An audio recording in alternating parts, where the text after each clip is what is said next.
100 tahun lalu, sebelum virus corona merebak, dunia termasuk wilayah Nusantara pernah dilanda pandemi flu Spanyol. Wabah yang sangat mematikan ini diperkirakan menyebabkan sekitar 1,5 juta penduduk Nusantara yang kala itu masih bernama Hindia Belanda meninggal dunia. Wabah yang berakhir tahun 1921 ini juga mengakibatkan dampak sosial dan ekonomi yang luas.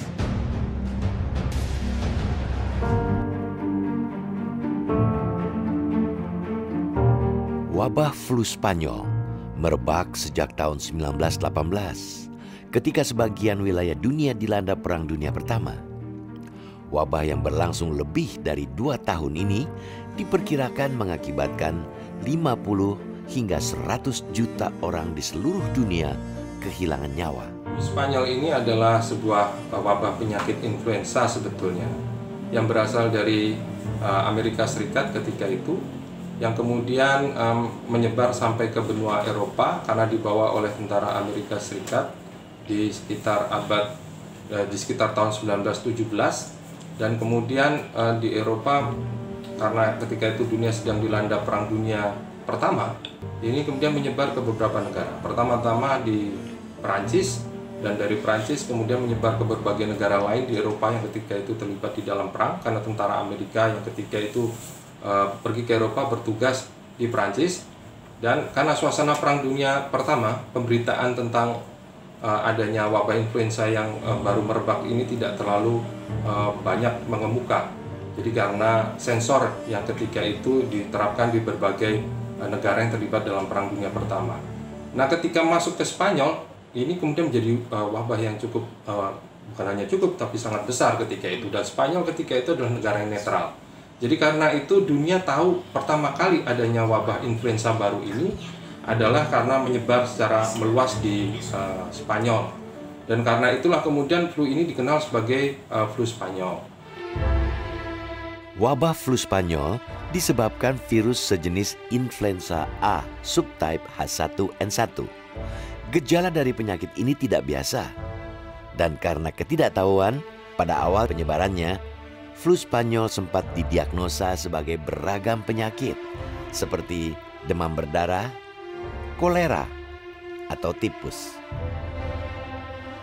Kematian akibat virus H1N1 ini umumnya akibat pendarahan berat dan demam di sekitar paru-paru. Tingkat kematian pada pandemi ini tidak dapat diketahui secara pasti. Namun, berbagai penelitian memperkirakan rasio kematian sebesar 10 hingga 20% dari pasien terinfeksi. Jadi flu Spanyol ini merupakan pandemi influenza paling besar dan yang paling mematikan yang pernah terjadi dalam sejarah umat manusia, di mana pandemi ini disebabkan oleh virus H1N1 dan penyebarannya terjadi dalam kurun beberapa gelombang, umumnya 2-3 gelombang, dan terjadi antara pertengahan 1918 hingga awal tahun 1919, di mana diperkirakan sekitar 500 juta penduduk dunia pada saat itu sudah terjangkiti virus ini. Diperkirakan sekitar 50-100 juta orang menjadi korban dari keganasan virus flu Spanyol ini, dan jumlah tersebut jauh melampaui jumlah-jumlah korban yang ditimbulkan oleh Perang Dunia itu sendiri. Wilayah Indonesia yang pada saat wabah terjadi masih bernama Hindia Belanda tidak luput dari serangan wabah flu Spanyol. Wabah flu Spanyol kemungkinan masuk ke Hindia Belanda melalui jalan darat. Pemerintah Hindia Belanda mencatat virus ini pertama kali dibawa oleh penumpang kapal dari Malaysia dan Singapura dan menyebar melalui Sumatera Utara. Virus itu kemudian menyerang kota-kota besar di Jawa pada Juli 1918. Dari Eropa kita ketahui bahwa Hindia Belanda kan hubungannya dengan Eropa kan sudah cukup maju juga gitu. Dari pelabuhan yang ada di Hindia Belanda, kemudian ke Singapura, kemudian ke Eropa dan lain sebagainya gitu. Jadi dari situlah kemudian kapal dari Hong Kong kemudian mampir di Singapura, kemudian masuk di pelabuhan Batavia. Nah, dari situlah awal mula dari flu yang ada di Hindia Belanda. Jadi penyebarannya lewat pelabuhan-pelabuhan, baik itu misalnya ada lewat Semarang, lewat Surabaya, lewat Batavia, dan kemudian menyebar ke pedalaman. Kira-kira seperti itu. Pada awal penyebarannya, mayoritas penduduk Hindia Belanda tidak sadar bahwa virus flu Spanyol yang mudah menyebar sangat mematikan. Di kalangan dokter dan pekerja media yang jumlahnya terbatas, perhatian saat itu lebih banyak tertuju pada penanganan penyakit menular lain seperti pes, malaria, kolera, dan cacar. Dinas Kesehatan Sipil Hindia Belanda atau BGD sempat mengira penyakit flu Spanyol adalah malaria. Sementara berbagai kalangan lain termasuk pers kala itu juga menyebut wabah penyakit yang belakangan diketahui sebagai flu Spanyol itu dengan berbagai sebutan berbeda. Kesalahpahaman terhadap penyakit flu Spanyol ini menjadi salah satu penyebab terlambatnya penanganan terhadap wabah ini. Ketika terjadi wabah pandemi influenza ini, mirip seperti ketika terjadi wabah pes tahun 1911. Banyak dokter yang nggak tahu. Jadi hampir semua penyakit yang disertai dengan demam itu dianggap penyakit malaria. Obat yang pertama yang dikasih rata-rata adalah kina. Ya, karena kan tidak tahu mereka, cuman ya efek sampingnya banyak juga yang salah diagnosa ya, meninggal dan lain-lain pasti ada seperti itu. Tatkala gejala wabah flu Spanyol akhirnya bermunculan di masyarakat, pemerintah Hindia Belanda yang baru saja dipusingkan dengan serangan wabah pes di sejumlah wilayah di Jawa dibuat kelabakan. Dan belakangan setelah menyadari bahwa flu Spanyol telah mewabah dan mengakibatkan banyak orang meninggal, pemerintah kolonial menetapkan sejumlah kebijakan untuk mencegah penyebaran dan mengatasi akibat wabah tersebut.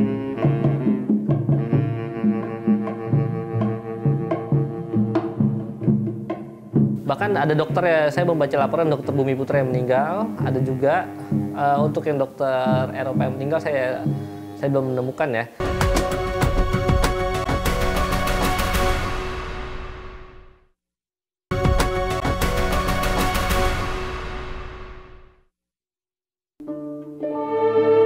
Setelah masuk ke wilayah Hindia Belanda dalam hitungan minggu, virus wabah flu Spanyol menyebar ke Bandung, Jawa Barat, Purworejo, dan Kudus, Jawa Tengah, dan wilayah Kertosono, Surabaya, dan Jatiroto. Virus H1N1 yang menyebabkan flu Spanyol juga dengan cepat menyebar di kota-kota lain yang memiliki pelabuhan besar. Selain di Pulau Jawa, wabah flu Spanyol juga berjangkit di Banjarmasin dan Pulau Laut sebelum kemudian mencapai ke Bali, Sulawesi, dan pulau-pulau lain di sekitarnya. Untuk mencegah penyebaran lebih luas wabah flu Spanyol, pemerintah kolonial sempat mengeluarkan peraturan karantina wilayah. Namun, peraturan ini tidak efektif karena mendapat protes dari banyak kalangan. Penyebaran penyakit ini karena percepatan transportasi ya. Nah, sebenarnya BGD itu sudah meminta kepada pemerintah kolonial untuk melakukan karantina Hindia Belanda.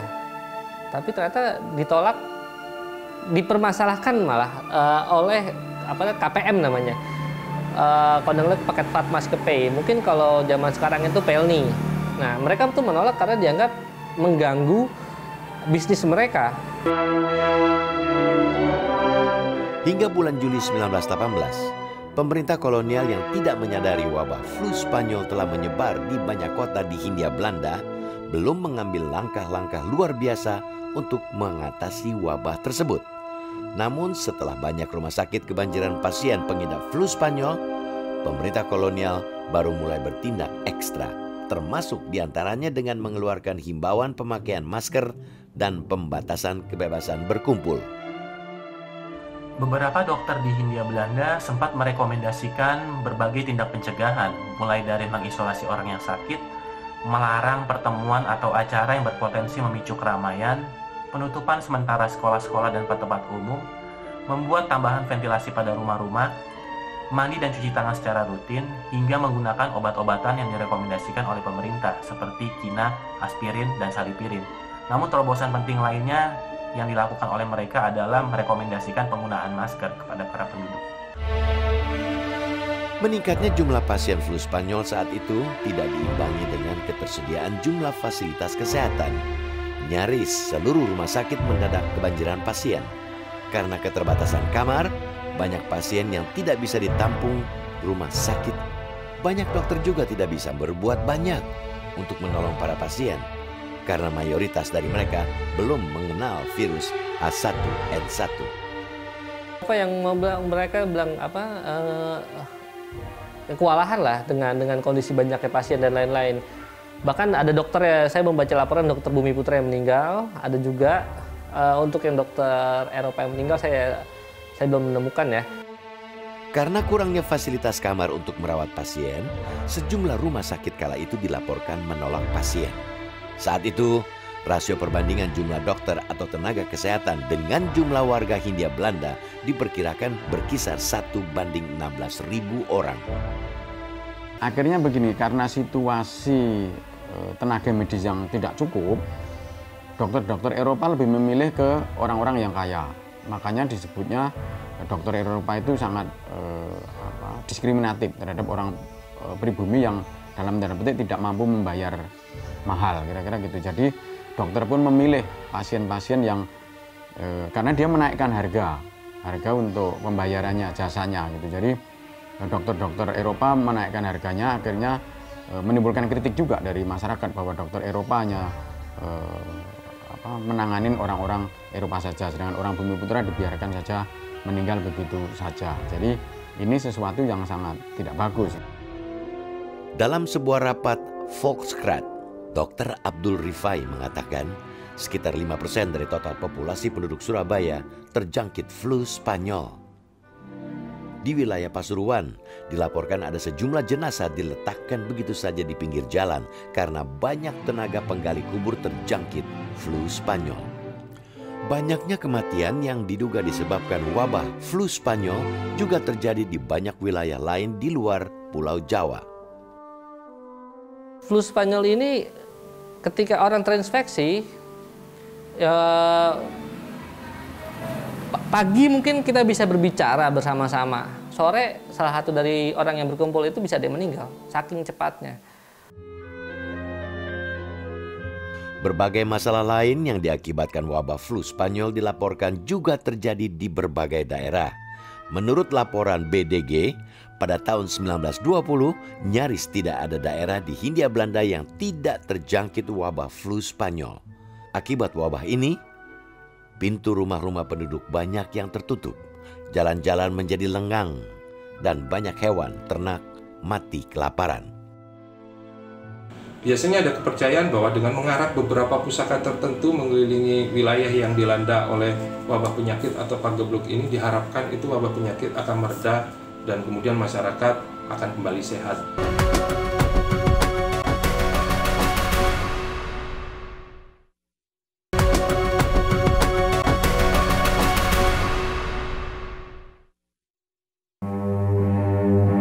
Tersebarnya wabah flu Spanyol di wilayah Hindia Belanda yang mengakibatkan banyak kematian menuai respon beragam dari kalangan masyarakat Bumi Putra dan kelompok warga Hindia Belanda lainnya. Karena keterbatasan obat-obatan modern misalnya, banyak warga Bumi Putra dan Tionghoa berpaling pada obat-obatan tradisional.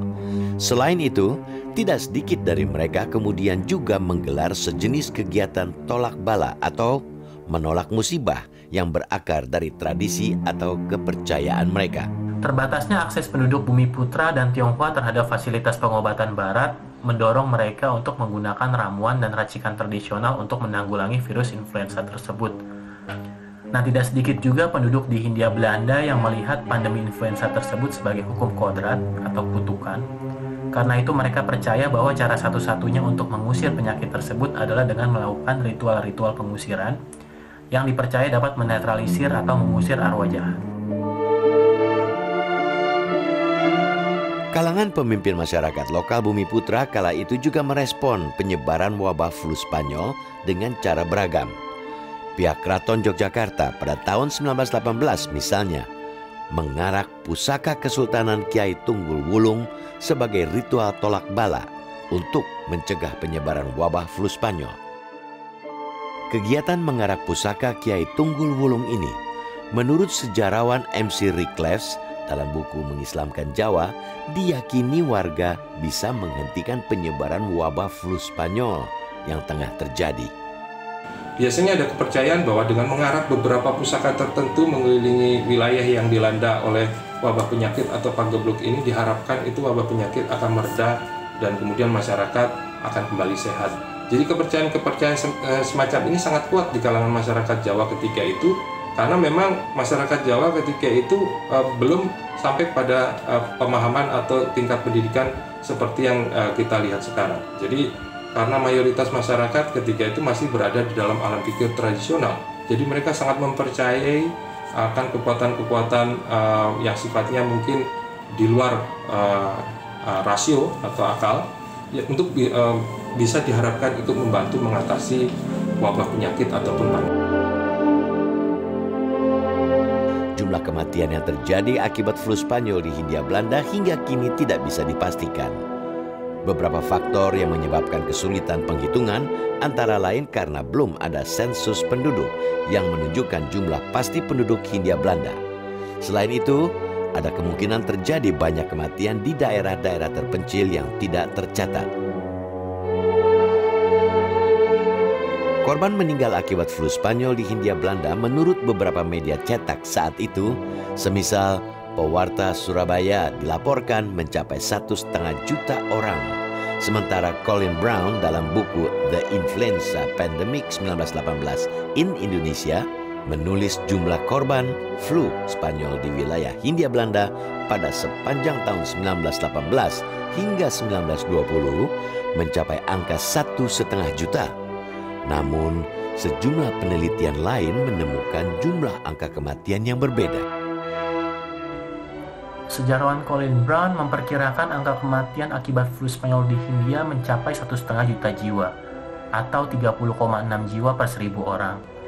Pada tahun 2013, Profesor Siddha Chandra, seorang pengajar dari Michigan State University, mengkalkulasi ulang kembali angka kematian akibat flu Spanyol di Hindia Belanda tersebut, di mana ia memprediksi angka kematian yang jauh lebih tinggi, yaitu 4,26 hingga 4,37 juta jiwa. Dan itu hanya untuk korban di wilayah Jawa dan Madura. Menurut catatan statistik kolonial Verslag, flu Spanyol mengakibatkan peningkatan persentase kematian di berbagai daerah di Indonesia. Jumlah korban meninggal akibat flu Spanyol di Hindia Belanda ini merupakan tingkat kematian tertinggi nomor 4 di dunia. Setelah lebih dari 2 tahun meneror dunia, pada tahun 1921, wabah flu Spanyol di Hindia Belanda perlahan mulai mereda dan kemudian seperti menghilang begitu saja. Tahun awal kejadian tahun 1918, tahun 1921 perlahan menghilang begitu saja. Itu juga agak unik memang. Mungkin saya secara pribadi berpikir itu tanpa sadar manusia merespon wabah penyakit ini membentuk antibodinya sendiri mungkin. Wabah flu Spanyol yang melanda Hindia Belanda sepanjang tahun 1918 hingga 1921 tidak hanya menyebabkan banyak orang meninggal, namun juga memicu terjadinya berbagai masalah sosial ekonomi yang luas. Masalah yang juga bisa terjadi pada setiap serangan wabah, termasuk wabah corona yang tengah mencekam masyarakat kita saat ini, bila tidak diantisipasi dan diatasi dengan baik. Pandemi influenza ini bisa dibilang menjadi katalisator bagi merebaknya berbagai tindak kekerasan di Hindia Belanda. Jadi suasana yang begitu mencekam, saking banyaknya orang yang sakit, ditambah dengan bahaya kelaparan yang sedang melanda di depan mata, menjadi faktor pemicu utama di balik maraknya berbagai benturan dan tindak kriminalitas kala itu di Hindia Belanda. Flu Spanyol telah menyebabkan mayoritas petani tidak dapat bekerja karena sakit, dan akibatnya banyak sawah, ladang, dan perkebunan yang terbengkalai. Kegagalan panen pun terjadi di berbagai tempat. Akibatnya, aksi demonstrasi terjadi di mana-mana guna menuntut kenaikan gaji.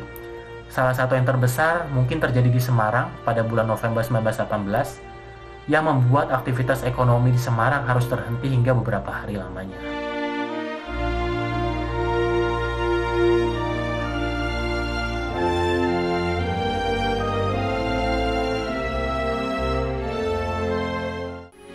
Metro TV, knowledge to elevate.